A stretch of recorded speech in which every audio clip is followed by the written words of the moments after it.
Oh, fancy seeing you here. Well, really no other place you can really go because I'm in quarantine, so nice to see you again. Welcome back to Cooking the Basics.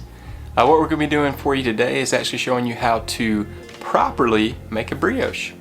Brioche is a yeast-rich dough. The reason that it's rich is because we're going to be incorporating a lot of eggs and then also sugar. If you hear that little bell in the background, it means it's time to get baking.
Alright, so whenever you're working the dough, as I'm doing here, we're going to slow it down. You're going to do it kind of like a yo-yo. So you're going to hit it against the surface and then fold it over, twist, do it again and again and again. And now we're going to speed it up for you. You're going to be doing this for about, I would say about 8 minutes if you don't have a stand mixer. So as you can tell, I'm speeding it up now, and we're going to get to the end of what it's going to look like, and you'll see a noticeable difference in the other camera angle.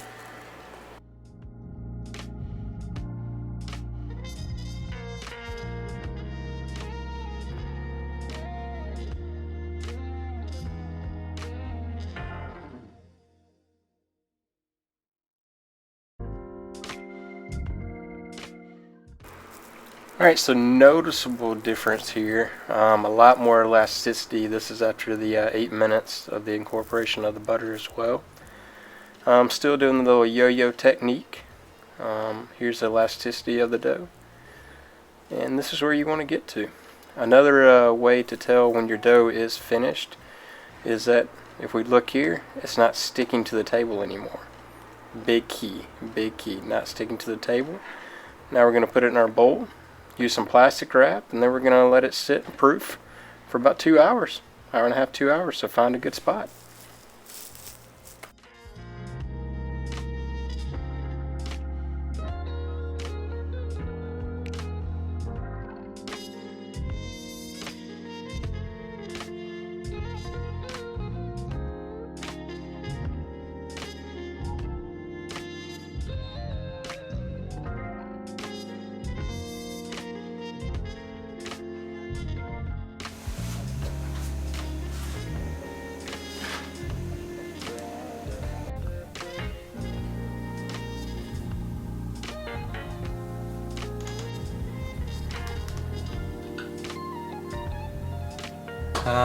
We've now done the 2 hours, resting time 2.5 hours.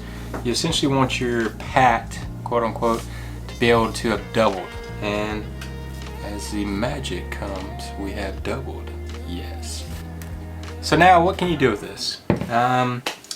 If you don't want to bake today, and say you make a batch of maybe 2 times or 3 times of the recipe that we're going to be offering, go ahead and put it in the refrigerator. It lasts for up to 3 days for yourself. One thing I would recommend though is that, say you would like to bake tomorrow, for instance, go ahead and put it in the molds, and we'll be going over that in just a little bit, and then you can just pop it in the refrigerator, pull it out the next day, let it proof for 1.5 hours, 2 hours till it goes about 3/4 of the volume of whatever container or mold that you're going to be cooking in. Then you pop it in the oven for about 20-25 minutes. So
Alright, so guess what? It's time to bake.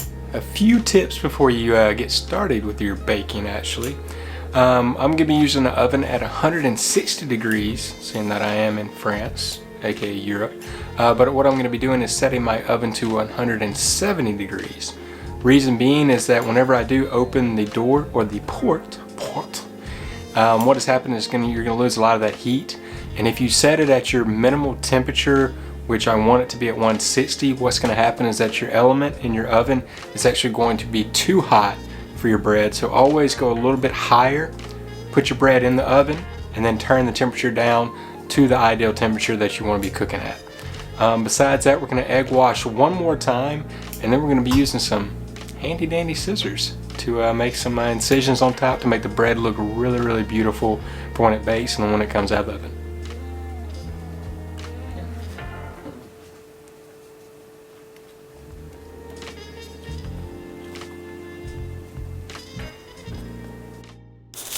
Now you want to dip the ends of the scissors into the egg wash because it's going to help out to not drag on the dough.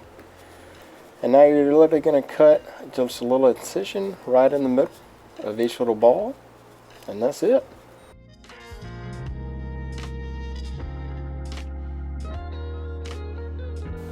So, just pulled the bread out of the oven. Went for the mini loaves at 28 minutes a piece. For the big guy right here, 33 minutes for itself. What you're looking for in the center where you did your cut, you're looking for more of a brownish color or a dark brown color, goldish brown. That's how you kind of know that it's done. After 2 minutes of letting them rest, once they're outside the oven, then you'll unmold them, because if not, what will happen is any kind of moisture content will now be around the sides in the mold, and guess what? That'll create a soft bread. You want to have a little bit of a crust on this one. So I'm waiting just a little bit more, and I'm going to use my pot holders to undo that. Eat the bread tonight. Make French toast with it tomorrow morning. Slice it up. And yeah, one thing with bread, if I never told you, whenever you do slice it, and say you're only slicing half a loaf, use plastic wrap and put on the loaf that you're not using, and it'll help extend the shelf life by about a day for yourself. So yeah, from Cooking the Basics here in Paris under quarantine. Ciao.